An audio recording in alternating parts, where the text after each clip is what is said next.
on today's video, I know you all love to see my beautiful face and what I have to offer in my new normal. However, for those who missed it, I did do an interview with the Jamaica Gleaner, and I also did an interview with CVM Sunrise. And so I decided that I'm gonna give you a little peek of what that interview was with CVM Sunrise.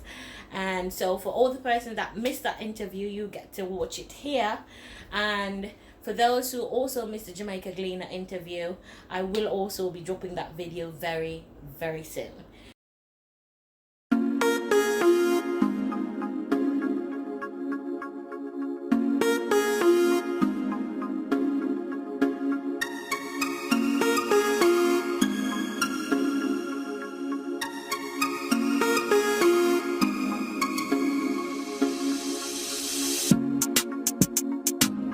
Welcome back to my YouTube channel, everybody. This is the British Bionic Babe, and I want to say thank you guys for being on this journey with me. Yeah, I'm kind of looking all over the place. Yeah, so I want to say thank you guys for being here with me on this journey. To all my new subscribers, welcome, welcome, welcome to the world of the British Bionic Babe. I am Dina Ray, aka you know who I am already. And to all my subscribers that have been on this journey with me, that continues to encourage me, I can't thank you guys enough. So if you're gonna get bored of hearing me talk about all my subscribers, listen, we're all a family over here. And what has happened is that I've gotten so much love and encouragement, and it's actually helping me to go through my days, especially these days, because as you know, well, if you don't know, I'm in Jamaica, and so there is what's it called? We're in hurricane season, sorry. So we're in hurricane season, and so it's been raining for the last like week and a half.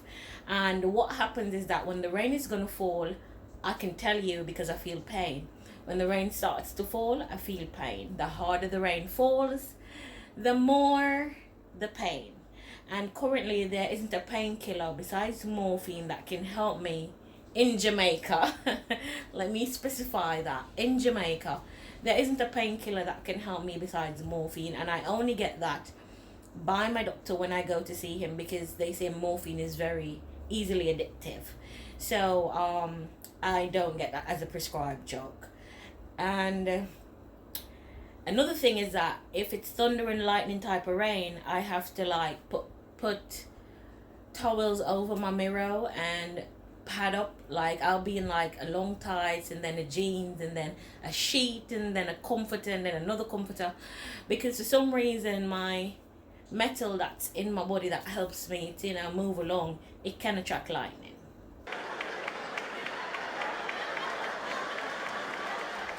Yes, I did just say that. So it's been a rough couple of days, but I have had the encouragement of all of you that continuously watch my videos, that comment, that give me ideas of what I need to look into.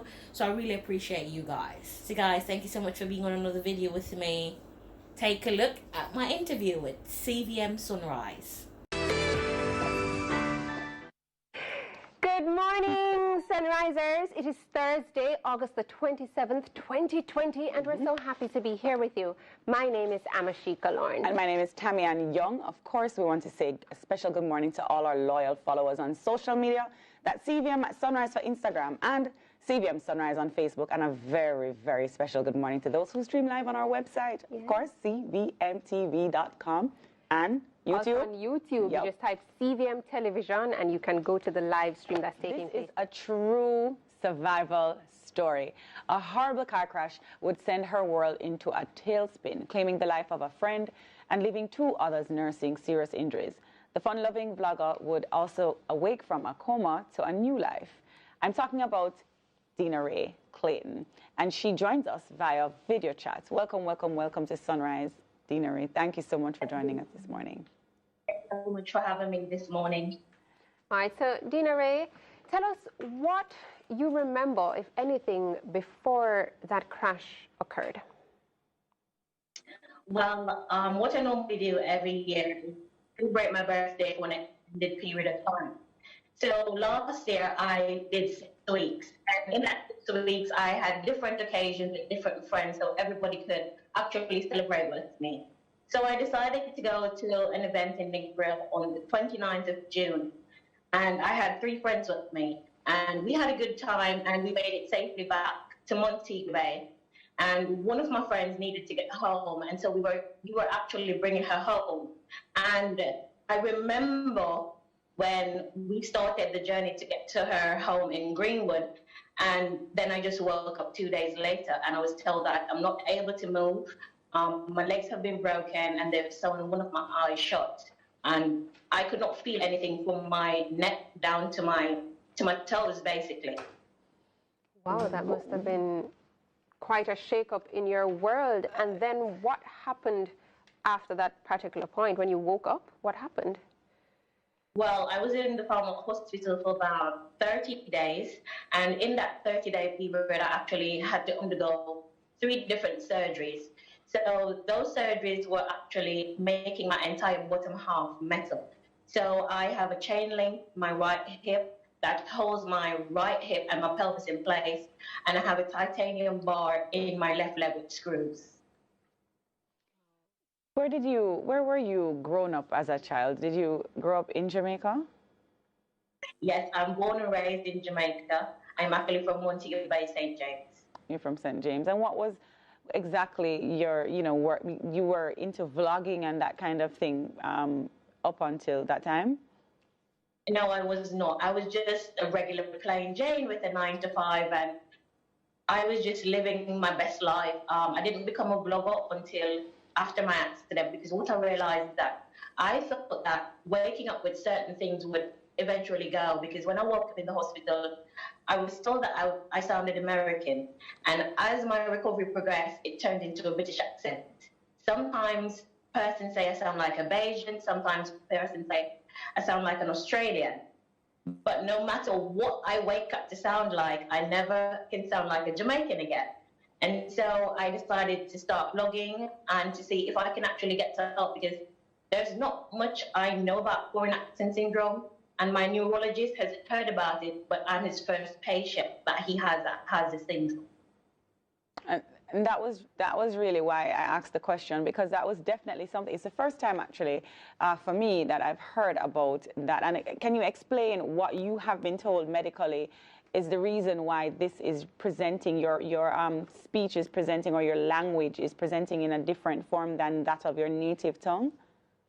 Yes. What happened is, in my accident, I had head trauma, and the head trauma actually gave me a stroke. Now, where the stroke happened is between my motor skills and my language in my brain. So it has altered those 2 things. So I have been right-handed my entire life. I woke up left-handed. Through therapy, I'm now able to write with both hands.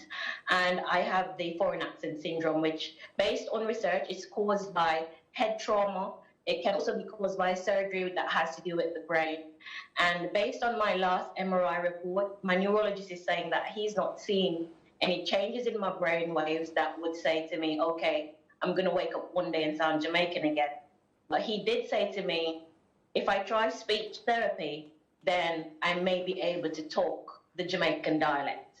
How important is that to you now? I mean, your life has changed, over that period, and here you are. And as you said, you've used vlogging as a way of bringing attention to what you do. But, how important is it for you to sound Jamaican again? Is there an acceptance for what's happening where you are now, or are you really eager to sound how you used to? Well, I like my Jamaican dialect, and I would not want to get up and sound like somebody else. It's very important to me. Even if I have the opportunity to switch between the 2, that would be better for me. But what I've realized is that since my recovery, because my accident has been just a little over a year, what happens is that as I recover, I'm not able to always understand people when they talk to me in Patois. So some of the words were going over my head, and that is also because of the foreign accent syndrome, because it's like rewiring your brain. So what I am afraid of now is that at some point I'm going to be just like a tour that comes to Jamaica, and when you're speaking in the Jamaican dialect, you're not able to understand, and that's where it seems like it's heading for me. I have a question. Is it that you watched a lot of, American movies and British movies or comedies growing up? So you were exposed to the... Not actually. I do have some family members that live in England, but we're not close to the point where I talk to them so often that I may get up and just sound like them. But apart from that, no, I am not an international film type of person. So it's not like I can say to you, I've always watched British films or international films. So, in the back of my subconscious, it may come out, but no. I've had no experience and I've never been to England. Have you found people tend to believe your story? Do they ever say to you, they really don't understand, or is there any doubt when you communicate with persons, especially persons who knew you before the accident? Well, at first, a lot of people, they didn't understand what was happening. They thought that I woke up out the accident and, it's just something that happened. Over time, when I started to explain to them what the doctors explained to me, some persons accepted it right away. It took some time because they're not used to me. And what I've realized is that a lot of people thought that I was putting the accent on my blog. And it's not until my story came out that they realized that I'm actually not faking it. I just can't speak any different from that right now. Do you find any of your family members or friends, is it a case where you try to speak, like you would say, someone says something and you repeat it and it just can't come out? What is that process like?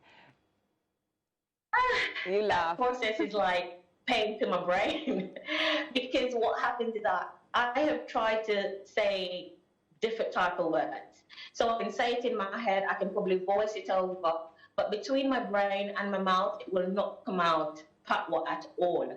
So if Mrs. So say for instance, I wanted to say, so I'm going to say a word and you tell me if you're able to tell me what I'm trying to say.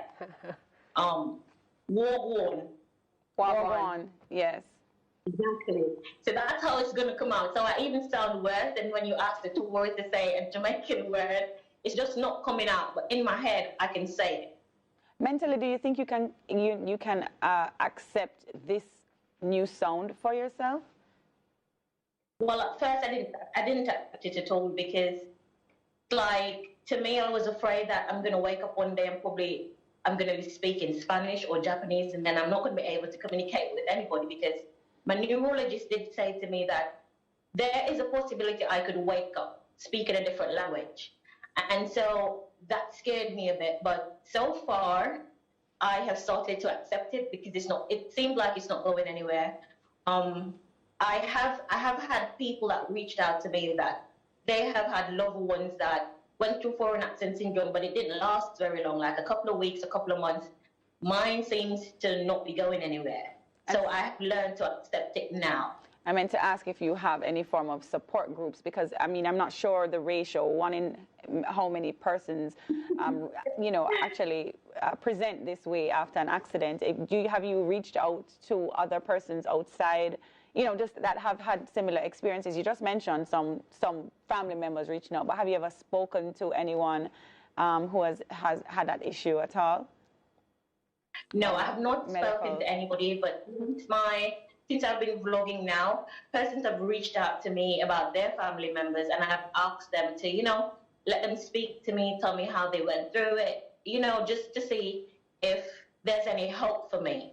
Because then now when I'm talking to my peers or my family members, they're saying to me, can you repeat? Can you repeat? And then at some point I talk really, really fast and they're not able to hear the words that I'm saying. So it's kind of a little bit frustrating for them.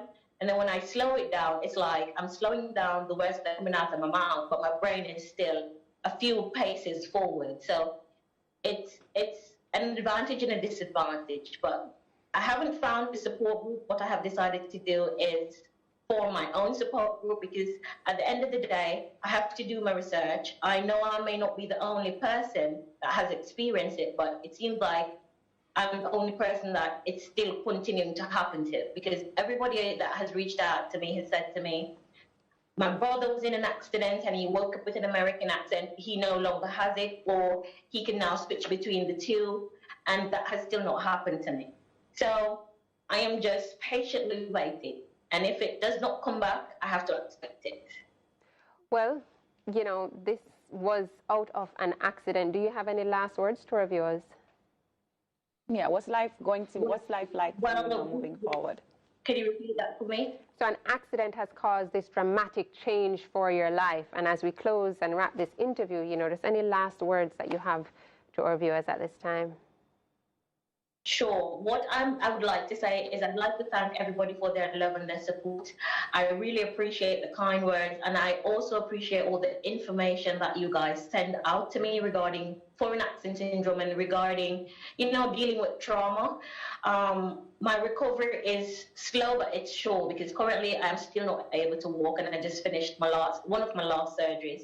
So if at any point you guys want to reach out to me, I am okay with that.